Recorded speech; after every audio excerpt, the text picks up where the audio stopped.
बिस्मिल्लाहिर्रहमानिर्रहीम। अस्सलाम वालेकुम students, welcome to CBEL concept based education learning YouTube channel. मैं हमाद अहमद, आपका ट्यूटर। आज के इस लेक्चर में हम बात करेंगे FSC पार्ट 1 फिजिक्स। तो स्टूडेंट्स, आपको पता है हम एनुअल एग्जाम 2023 के रिलेटेड पेपर पेयरिंग स्कीम हमने स्टार्ट की हुई है। लास्ट प्रीवियस 2 वीडियोस के अंदर हमने आपको चैप्टर नंबर 1 के related important short answer question आपको दिए थे। एक्सरसाइज के रिलेटेड भी आपको क्वेश्चन बताए थे, प्लस उनका सोल्यूशन भी बहुत आसान वर्ड्स में आप स्टूडेंट से शेयर किया था।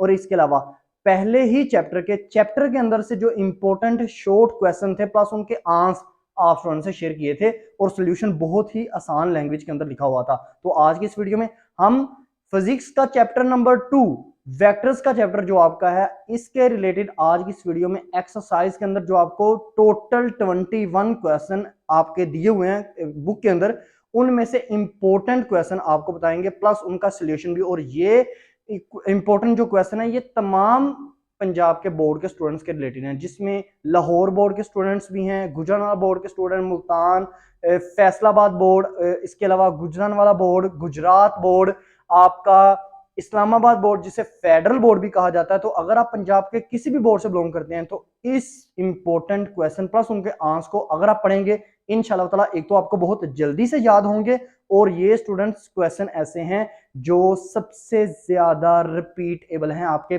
पास पेपर के अंदर। प्रीवियस आप अगर आप ना 20 ईयर के पेपर देखें तो।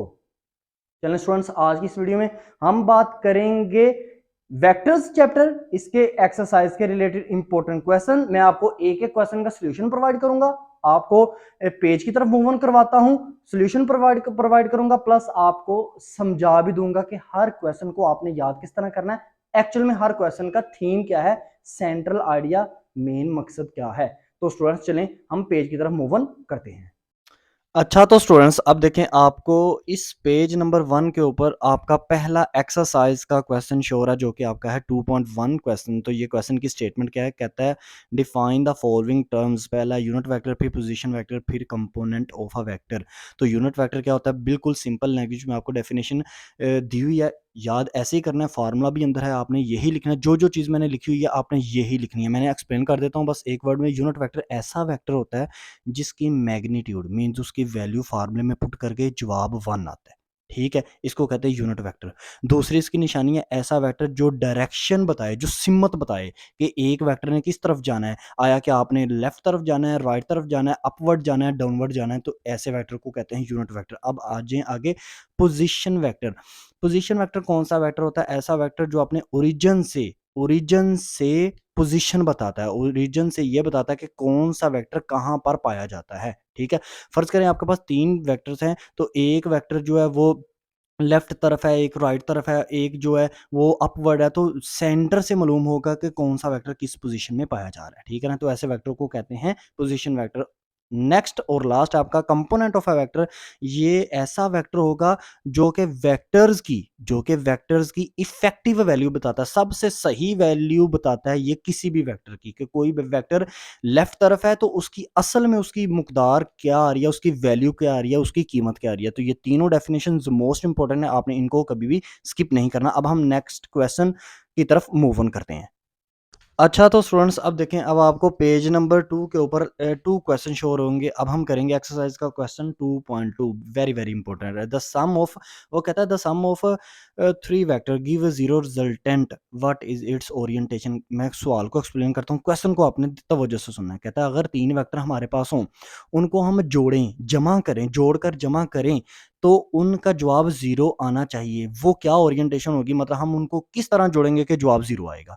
तो याद रखिएगा, जब भी 3 वेक्टर को आपने जोड़कर जमा करना हो और जमा करने के बाद आपको आंसर 0 चाहिए, तो आपने हमेशा हेड टू टेल रूल का सहारा लेना है। तो फर्ज करें ये आपको पिक्चर भी बनी हुई है, ए वेक्टर ए है, एक बी है, एक सी है। तो पहले वेक्टर की जो टेल है ना, ए वेक्टर जो है, अगर उसकी टेल लास्ट वाला जो वेक्टर सी है उसके हेड से ज्वाइन कर जाती है, तो याद रखिएगा जब हम इनको प्लस करेंगे, जमा करेंगे, ऐड अप करेंगे, सम करेंगे, एक ही मतलब है, तो हमेशा आंसर 0 आएगा, ठीक है। आपने इसी तरह लिखना है, पिक्चर भी बनानी है। मैं आपको बार बार कहता हूं, मैं जो आपको चीज दे रहा हूं आपने बिल्कुल एग्जैक्ट यही चीज बनानी है, चाहे मैं फार्मूला दूं, चाहे मैं पिक्चर अंदर लगाऊं। अब आगे देखें, क्वेश्चन नंबर 2.3 है, इफ ए इज वेक्टर है, कहता है लाई करता है इन एक्स वाई प्लेन, ठीक है ना।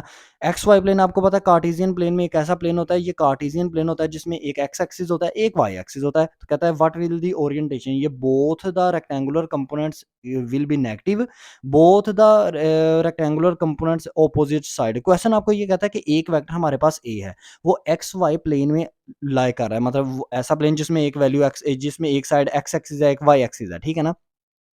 कहता वो कौन सी सिचुएशन होगी जब इस ए वेक्टर के दोनों कंपोनेंट्स जो हैं वो नेगेटिव वैल्यू देंगे। तो याद रखिएगा मैंने ये देखे कार्टेशियन प्लेन ड्रा किया हुआ है। जब भी आपका जो वेक्टर है वो थर्ड क्वाड्रेंट में पाया जाएगा ना, तो याद रखना वो हमेशा नेगेटिव वैल्यू देगा, ठीक है। अब वो कब ए वेक्टर के तमाम रेक्टेंगुलर कंपोनेंट्स देंगे ऑपोजिट साइन एक्स और वाई इसके अंदर है, एक्सिस के अंदर है। तो याद रखिएगा सेकंड और फोर्थ क्वाड्रेंट में ना हमेशा ऑपोजिट साइन आएंगे, क्योंकि एक्स जो है पॉजिटिव हो तो नेगेटिव हो जाएगा, वाई पॉजिटिव होगा तो नेगेटिव हो जाएगा। तो ये आपका क्वेश्चन का आंसर आपने बिल्कुल ऐसे ही लिखना है। अब हम नेक्स्ट क्वेश्चन की तरफ मूव ऑन करते हैं।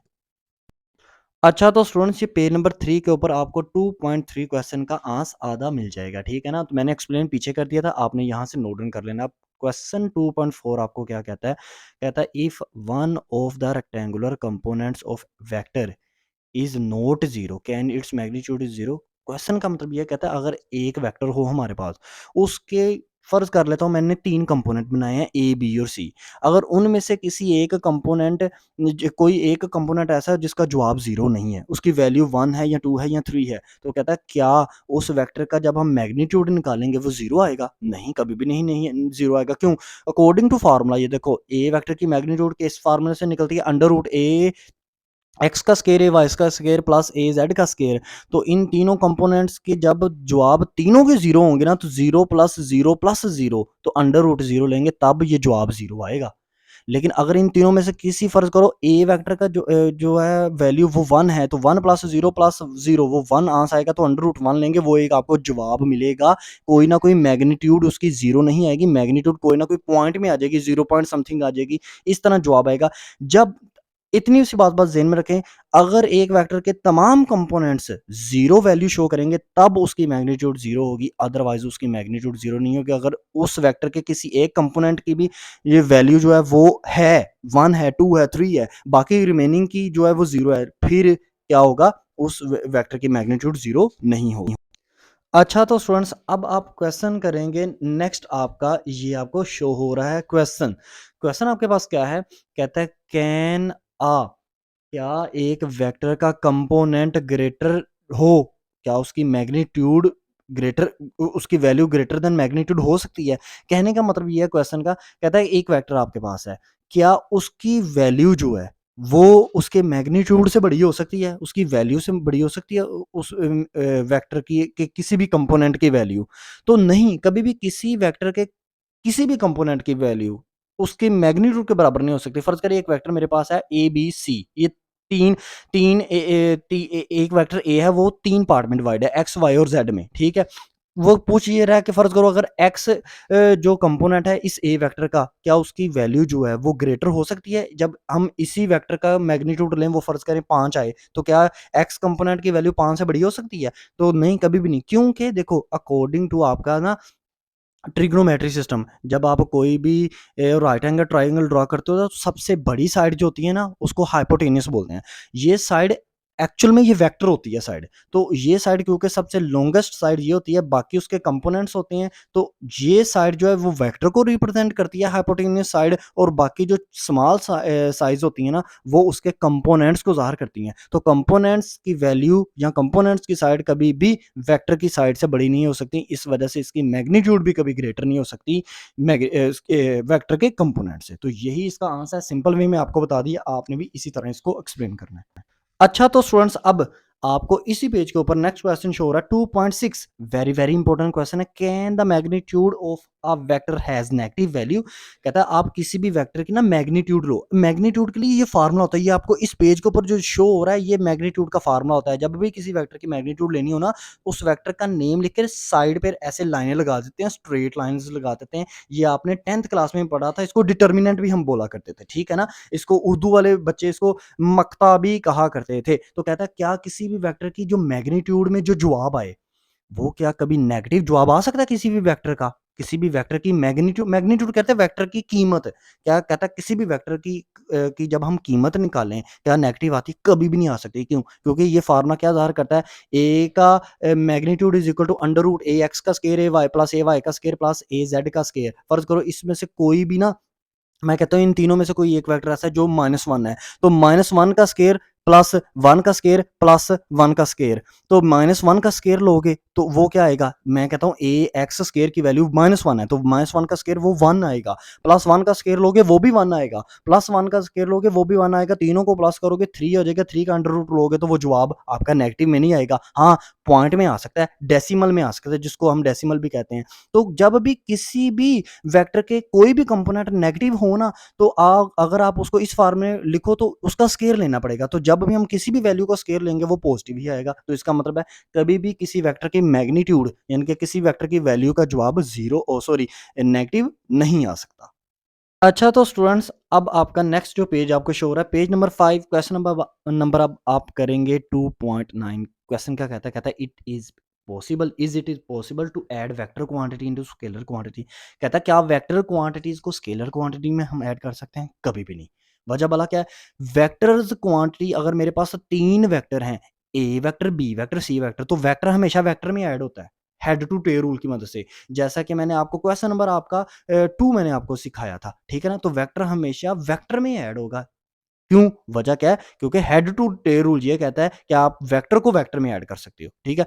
अब स्केलर और क्यों ये वेक्टर स्केलर में नहीं ऐड हो सकते? दूसरी रीज़न क्या है? स्केलर हमेशा ऐड होते हैं अरिथमेटिक रूल की मदद से। जब भी कोई भी स्केलर क्वांटिटी है ना, वो अरिथमेटिक रूल की मदद से एक दूसरे में ऐड होगी। जैसे मेरे पास एक स्केलर क्वांटिटी हो, दूसरी भी स्केलर क्वांटिटी, एक स्केलर क्वांटिटी ए है, दूसरी स्केलर क्वांटिटी बी है, तो मैं इसे या तो जमा कर सकता हूँ, या इनको मैं माइनस कर सकता हूँ, या इनको मैं मल्टीप्लाई कर सकता हूँ, या इनको मैं डिवाइड कर सकता हूँ। तो ये अरिथमेटिक रूल्स हैं, ठीक है ना? जमा, मनफी, ज़रब, तक़सीम, इसको कहते हैं अरिथमेटिक रूल्स। तो वेक्टर हमेशा वेक्टर में ऐड होगा, स्केलर हमेशा स्केलर में ऐड होगा। इस वजह से कभी भी वेक्टर स्केलर में ऐड नहीं हो सकता। अच्छा तो स्टूडेंट्स अब आप क्वेश्चन नंबर करेंगे 2.10। ये क्वेश्चन ना बिल्कुल 2.9 से मिलता जुलता है। कैसे? देखिएगा, कहता है कैन वी ऐड, क्या हम ऐड कर सकते हैं जीरो इनटू नल वेक्टर, यानी कि जो जीरो आपका जो आपको गिनती में जीरो वर्ड नजर आता है ना, डिजिट नजर आता है, कहता है क्या इसको हम नल वेक्टर में ऐड कर सकते हैं? कभी भी नहीं। वजह क्या है? जीरो एक स्केलर क्वांटिटी है, नल वेक्टर एक वेक्टर है, ठीक है ना? नल वेक्टर एक जीरो के ऊपर, आपको पता है नल वेक्टर का साइन क्या होता है? जीरो के ऊपर आप वेक्टर का साइन बना देते हैं। तो ज़ीरो एक सिंपल चीज़ है, नल वेक्टर एक अलग चीज़ है। तो देखो इस एज इसकी रीज़न क्या दोगे? रीज़न नीचे वही ऊपर वाली है। वेक्टर हमेशा वेक्टर में ऐड होंगे हेड टू टेल रूल की मदद से। स्केलर हमेशा कैसे ऐड होंगे? स्केलर ऐड होंगे हमेशा अरिथमेटिक रूल्स की मदद से। तो हम ज़ीरो क्योंकि एक स्केलर है, नल वेक्टर क्योंकि एक वेक्टर है, तो कभी भी स्केलर वेक्टर में नहीं ऐड हो सकता, और वेक्टर क्वांटिटी स्केलर क्वांटिटी में ऐड नहीं हो सकती। अच्छा तो स्टूडेंट्स अब इसी पेज के ऊपर आपको क्वेश्चन शो हो रहा है 2.11। क्वेश्चन कहता है अगर आपके पास वेक्टर्स हों अनइक्वल मैग्नीट्यूड के, मतलब अगर कोई वेक्टर है उनकी अनइक्वल मैग्नीट्यूड है, क्या उनको सम करें तो जवाब जीरो आ सकता है?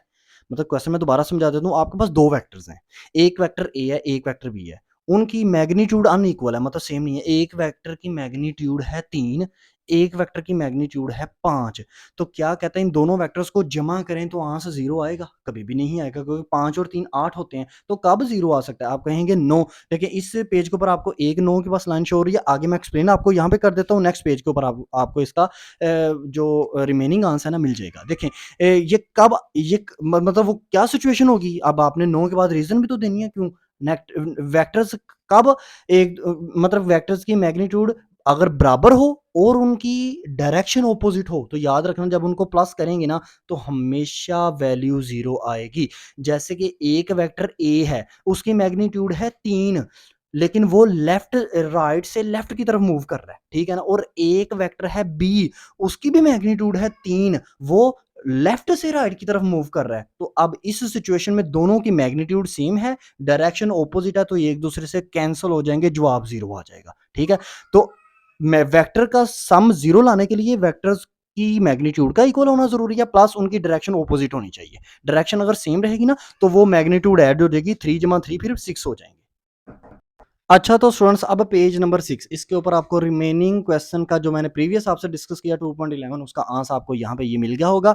अब क्वेश्चन करेंगे 2.12। ये क्वेश्चन क्या कहता है, बहुत इंपॉर्टेंट क्वेश्चन है, इसको ना आपने तवज्जो से समझना है, ठीक है ना। ये तमाम क्वेश्चन ही बहुत ज्यादा इंपॉर्टेंट है, आप किसी भी बोर्ड से बिलोंग करते हैं तो ये तमाम क्वेश्चन आपके लिए बहुत ज्यादा इंपॉर्टेंट है, ठीक है ना स्टूडेंट्स। अब देखिए क्या कहता है, to show that the two sum or difference of two vectors. कहता है अगर आपके पास दो परपेंडिकुलर वेक्टर हों, परपेंडिकुलर वेक्टर ऐसे वेक्टर होते हैं जो 90 का एंगल बनाते हैं, ठीक है। कहता है और उनकी क्या जो लेंथ है वो भी परपेंडिकुलर होगी। तो ये मैंने सारा हल किया हुआ है, एंड पे आपको कंक्लूजन मिल जाएगा, वो कहेगा हाँ अगर दो वेक्टर को हम ऐड करें, मतलब दो वेक्टर उनकी वो परपेंडिकुलर हैं एक दूसरे के, 90 का एंगल बना रहे हैं, जब आप उनको ऐड करेंगे या जब आप उन दोनों को माइनस करेंगे, उनकी जो लेंथ होगी वो भी परपेंडिकुलर ही आएगी, ठीक है ना। तो इसको आपने इस तरह हल करना है। ये क्वेश्चन बहुत ज्यादा इंपॉर्टेंट है। एक मतलब अगर आप किसी एक ईयर में पेपर दे रहे हो तो नेक्स्ट ईयर एक ईयर छोड़ के ये क्वेश्चन लाजमी पूछा जाता है। तो ये जितने भी क्वेश्चन है ना स्टूडेंट्स, ये चैप्टर ऐसा चैप्टर है जिसमें से आपको ज्यादातर मोस्टली एक्सरसाइज क्वेश्चन आते हैं, ठीक है ना। तो आपने इस चीज को ऐसे नोट ऐसे नहीं छोड़ देना कि ये पता नहीं मतलब हमें कोई फजूल सी चीज आ रही है, नहीं स्टूडेंट्स, आपको एक अच्छे से गाइड किया जा रहा है। आपको मैं वो एक्सरसाइज के क्वेश्चन इतने सिंपल वर्ड्स में बता रहा हूँ ताकि आप स्टूडेंट्स ने अगर मतलब आपको परेशानी पड़ती है ना, तो आप यहाँ से याद करें, मटेरियल आसान है, ऐसे ही आप लिखोगे, इंशाल्लाह ताला आपका फायदा होगा, ठीक है ना। अच्छा, तो स्टूडेंट्स अब देखें, आपको क्वेश्चन शो हो रहा है 2.17, मोस्ट इंपॉर्टेंट ये भी क्वेश्चन है। क्वेश्चन कहता है if components of a vector a1 and a2 reversed, क्या व्हाट विल द इफेक्ट, क्या इफेक्ट पड़ेगा on a1 multiply by a2। कहने का मतलब यह कहता है वो एक वेक्टर है आपके पास ए कोई वेक्टर है आपके पास, उसकी ना दो कंपोनेंट्स हैं, एक कंपोनेंट का नाम है a1, दूसरे का नाम है a2। कहता है जब हम a1 और a2 की डायरेक्शन को रिवर्स कर दें, तो कहता है जब हम इसको रिवर्स करके उसकी डायरेक्शन को, तब हम a1 को a2 से अप्लाई करें, कहता है क्या आंस में इफेक्ट क्या पड़ेगा, कुछ भी इफेक्ट नहीं पड़ेगा, कोई भी इफेक्ट नहीं पड़ेगा। वजह क्या है, क्योंकि देखो एक वेक्टर a1 है, a1 फर्ज करो मेरे पास अपवर्ड डायरेक्शन में है, और एक वेक्टर मेरे पास है a2, वो है फर्ज करो मेरे पास डाउनवर्ड डायरेक्शन में, ऊपर से नीचे आ रहा है। मैं दोनों की क्या करता हूँ, साइड को रिवर्स कर देता हूँ, डायरेक्शन को रिवर्स कर देता हूँ। जो मेरे पास a1 अपवर्ड जा रहा है उसको मैं डाउनवर्ड कर देता हूँ, और जो मेरे पास a2 डायरेक्शन डाउनवर्ड जा रहा है उसको मैं अपवर्ड कर दूंगा। तो ये दोनों नेगेटिव में तब्दील हो जाएंगे, यानी कि बन जाएंगे -a1, और दूसरे वाला बन जाएगा -a2, ठीक है ना। क्योंकि अपवर्ड से डायरेक्शन चेंज होगी तो वो प्लस से माइनस की तरफ आ जाएगा a1, और इसी तरह जो वेक्टर a2 है वो प्लस में है, वो उसकी डायरेक्शन चेंज करेंगे वो भी माइनस में चल जाएगा। तो -a1 को मल्टीप्लाई करेंगे -a2 से, तो माइनस माइनस फिर प्लस हो जाएगा। तो इसका मतलब है a1 multiply by a2 is equal to -a1 multiply by -a2। तो माइनस माइनस हमेशा प्लस होते हैं, तो आपके आंस में जब आप क्रॉस मल्टीप्लाई करेंगे आपके आंस में कोई भी इफेक्ट नहीं पड़ेगा। अच्छा, तो स्टूडेंट्स अब ये शो हो रहा है आपको पेज नंबर 8, जो लास्ट मैंने क्वेश्चन आपको बताया 2.17, उसका रिमेनिंग आंसर यहाँ पर अवेलेबल है, मैंने आपको समझा दिया पीछे, ठीक है ना। आपने कंफ्यूज नहीं होना। 2.18 क्वेश्चन आपको कहता है नेम द 3 डिफरेंट कंडीशंस, कहता है 3 डिफरेंट कंडीशंस के नेम बताओ जिसमें एक वेक्टर a1 को और दूसरा वेक्टर जो a2 है वो बराबर आ जाए 0 का। कहता है मैं आपको समझाता हूँ आसान लैंग्वेज में। कहता है आपको कि 3 कंडीशन ऐसे बताओ जिसमें a1 वेक्टर और a2 वेक्टर वो उनका जवाब 0 आ जाए। ये कब 0 आएगा, जब a1 और a2, याद रखिएगा a1 क्रॉस a2 जब करेंगे उसका जो होता है फार्मूला होता है वो होता है a1 a2 साइन n ऊपर कैप, ठीक है ना। ये दोनों वेक्टर 0 कब होंगे, 3 कंडीशन बतानी है, जब a1 भी 0 हो, उसकी मैग्नीट्यूड भी 0 हो, a2 की मैग्नीट्यूड भी 0 हो, तो याद रखिएगा फार्मूले में पुट करेंगे जवाब सारा 0 आ जाएगा, ठीक है। लेकिन दूसरी कंडीशन क्या है, जब ये दोनों हो एक दूसरे से पैरेलल, मतलब थीटा इज इक्वल टू 0, ये जो साइन थीटा आपको शो हो रहा है ना, जब यहाँ पर साइन थीटा इस फार्मूले के अंदर 0 पुट कर दें तब भी सारा जवाब 0 आ जाएगा। इसका मतलब है जब ये A1 और A2 दोनों आपस में पैरेलल होंगे तब भी यहाँ से 0 आएगा। जब ये दोनों एक दूसरे में एंटी पैरेलल होंगे यानी कि sine theta is equal to 180 degree आएगा तब भी स्टूडेंट्स ये एक दूसरे को नेगेटिव ही जवाब देंगे। जब ये एंटी पैरेलल हों तब भी जवाब नेगेटिव आएगा, सॉरी तब भी जवाब 0 आएगा। जब ये पैरेलल होंगे तब भी जवाब 0 आएगा और जब इन दोनों की वैल्यू हम 0 0 पुट कर दें तब भी जवाब हमारे पास 0 ही रहेगा। अच्छा तो स्टूडेंट्स देखें, अब आपको इसी पेज के ऊपर क्वेश्चन नंबर लास्ट आपको शो हो रहा है, बस यही अब हम करेंगे इस एक्सरसाइज में। एंड वाला क्वेश्चन वो है आपका 2.21। क्वेश्चन कहता है can a body rotate its centre of gravity under the action of weight. कहता है क्या कोई भी बॉडी अपने सेंटर ऑफ ग्रेविटी के इर्द गिर्द घूम सकती है जब उसका वेट जो है उसको हम चेंज करें। ये है क्वेश्चन का मतलब। देखें, अगर मेरे पास मेरे हाथ के ऊपर एक मार्कर पड़ा हुआ है, वो उसका सेंटर जो है वो क्या है, मेरा हैंड है। मैं उसको आसानी से रोटेट कर सकता हूँ, लेफ्ट तरफ भी लेके जा सकता हूँ और राइट तरफ भी लेके जा सकता हूँ। उसको छोड़ूंगा तो वो मेरे हाथ के ऊपर ही रहेगा, मूव ऑन कर लेगा। लेकिन अगर फर्ज करो मैं इसी बोर्ड मार्कर का जो कॉर्नर है, मतलब जो ब्लैक कलर का उसका जो ढक्कन है, अगर मैं उसको बस हैंड के ऊपर रखूं और बाकी सारा जो मार्कर है वो उसका वेट मैं नीचे की तरफ ट्रांसफर कर दूं, ग्राउंड की तरफ ट्रांसफर कर दूं, तो आपको पता है वो गिर जाएगा। क्यों? क्योंकि अब यहाँ पर मैं उस मार्कर के नीचे जो वेट रख रहा हूँ ना, वो मैं बैलेंस नहीं रख रहा। ज्यादा वेट किसकी तरफ है? ग्राउंड की तरफ है। ठीक है ना? तो इसका एक और आंसर रीजन ये भी है कि अगर आपका टॉर्क जीरो हो जाए, यहाँ पर टॉर्क जीरो हो गया, ये टॉर्क क्या है नेक्स्ट पेज के ऊपर आपको इसका फार्मूला मिल जाएगा, मैं नेक्स्ट पेज के ऊपर आपको समझाता हूं। अब देखें, ये पेज के ऊपर आपको शो हो रहा है टॉर्क का फार्मूला। टॉर्क का फार्मूला होता है T is equal to F multiply by L. F means force, L mean length. अब मैंने आपको बताया यहाँ पर इस जो बोर्ड मार्कर की मैंने एग्जांपल ली कि मोस्टली 90% जो बोर्ड मार्कर है वो मेरे हैंड के ऊपर नहीं है, सिर्फ उसका जो कैप है, उसकी जो कैप है वो मेरे हैंड के ऊपर है। तो लेंथ जो है वो मोस्टली क्या होगी? ग्राउंड की तरफ होगी, तो इसका मतलब है लेंथ जीरो है। फोर्स नीचे से जितनी भी मैं फोर्स लगाऊं वो भी नेग्लिजिबल है, थोड़ी सी फोर्स लग रही है, तो इसका मतलब है एफ मल्टीप्लाई बाय एल करेंगे, एल जीरो है तो आपका टॉर्क क्या आएगा? जीरो आएगा। याद रखिएगा, जब भी आपकी कोई भी चीज इस दुनिया में तब वो ठीक से रोटेट कर पाती है जब उसको नीचे से बैलेंस बराबर मिले। अगर बैलेंस थोड़ा भी लेफ्ट हैंड साइड की तरफ ज्यादा हो या राइट हैंड साइड की तरफ ज्यादा हो तो याद रखिएगा वो चीज कभी भी रोटेट नहीं कर पाएगी, घूम नहीं सकेगी। हाँ, वो आगे पीछे हिल जाएगी लेकिन पूरा रोटेट नहीं करेगी, ऐसा गोल चक्कर नहीं कभी भी लगाएगी। तो ये स्टूडेंट्स आपके थे एक्सरसाइज के क्वेश्चंस सेकंड चैप्टर के। इनको आपने बहुत अच्छे से प्रिपेयर करना है और जो मैंने आपको क्वेश्चन जितने भी दिए आप इन तमाम क्वेश्चन को कीजिएगा। अब आपने ये देखा, ये थे इंपॉर्टेंट क्वेश्चंस। टोटल मैंने 14 आपको बताए हैं। इन क्वेश्चन को बहुत अच्छे से आपने बार बार याद करना है, ये बहुत इंपॉर्टेंट क्वेश्चन है। एक्चुअल में आपके इन क्वेश्चन की स्टेटमेंट चेंज नहीं होगी, जैसे ही आपको क्वेश्चन मौजूद हैं इसी तरह ही आपको आएंगे। और ये क्वेश्चन अगर आप पंजाब के किसी भी बोर्ड से बिलोंग करते हैं तो आपको इन क्वेश्चन से जरूर बेनिफिट मिलेगा। आई होप सो आपको ये वीडियो अच्छी लगी होगी। वीडियो अच्छी लगी तो लाइक कीजिएगा, चैनल को जरूर सब्सक्राइब करें, क्योंकि इस चैनल के थ्रू आपको आपके लेवल तक जाके एजुकेशन भी प्रोवाइड की जा रही है और प्लस आपको इंपॉर्टेंट क्वेश्चंस उनका सोल्यूशन भी प्रोवाइड किया जा रहा है। अब तक लेते रहिए, अपना ख्याल रखें, अपने इस यूट्यूब चैनल का भी। अल्लाह हाफिज।